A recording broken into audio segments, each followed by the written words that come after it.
Hi చెప్పు. Hi చెప్పు. అలా హలో కాదు, హాయ్.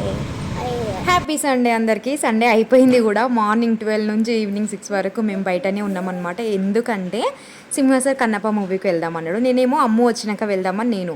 అమ్ము రేపు వస్తుంది, వచ్చిన తర్వాత స్కూల్కి వెళ్తుంది, మళ్ళీ వీకెండ్ వరకు సెట్ అవ్వదు, మూవీ అప్పటి వరకు పాతగా అయిపోతుంది అనమాట.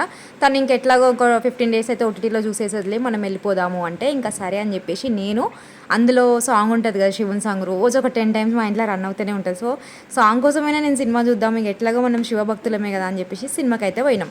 ఫస్ట్ హాఫ్ అయితే అయిపోయింది. ఫస్ట్ హాఫ్ స్టార్టింగే ఒక గంట దాకా కొంచెం లాగ్ అనిపించింది, కొంచెం ఎట్లనే అనిపించింది. బట్ ఇంటర్వెల్ తర్వాత second half after Prabhas entry cinema మాత్రం ఒక రేంజ్లో ఉందన్నమాట. మంచు విష్ణు కూడా యాక్టింగ్ సూపర్ చేసింది, చాలా బాగుంది. సెకండ్ హాఫ్ చాలా బాగుంది ఫస్ట్ హాఫ్ కన్నా. కన్నప్ప మూవీ ఓల్డ్ మూవీ ఎట్లా ఉందో సేమ్ అదే. థియేటర్కి వచ్చి జనాలు చూడట్లే, ఓటీటీకి బాగా అలవాటు అయిపోయారు అనమాట. థియేటర్లో చూడాల్సినవి థియేటర్లో చూడాలి. ఈ సాంగ్ కోసమే నేను సాంగ్ ఇంకా హైప్ ఇచ్చింది అనమాట మూవీకి మొత్తము. సినిమా అయిపోయింది, ఇంకా పక్కన జుడియోకి వెళ్ళి షాపింగ్ చేద్దామంటే వీడు ఫ్రాంకీ తీసుకున్నాడు అనమాట ఒకటి. సరే వీడు తినని జుడియోలో ఫుడ్ ఎలా లేదంటే ఇంకా బయట ఇక్కడ కూర్చొని తింటున్నాము. తిన్న తర్వాత జుడియోకి షాపింగ్కి వెళ్ళిన డైలీ వేర్ డ్రెస్సెస్ అయితే తీసేసుకున్నాము. డ్రెస్సులు తీసుకున్న తర్వాత వీళ్ళకి ఐస్ క్రీమ్ వద్దంటే సింహాసారి వింటాడా, అసలు వినలేదన్నమాట. తర్వాత ఐస్ క్రీమ్ దగ్గర ఒక ½ అవర్ నించవలసి వచ్చింది. నేనైతే బిల్ కౌంటర్ దగ్గర మళ్ళీ ఒక ½ అవర్ నించవలసి వచ్చింది.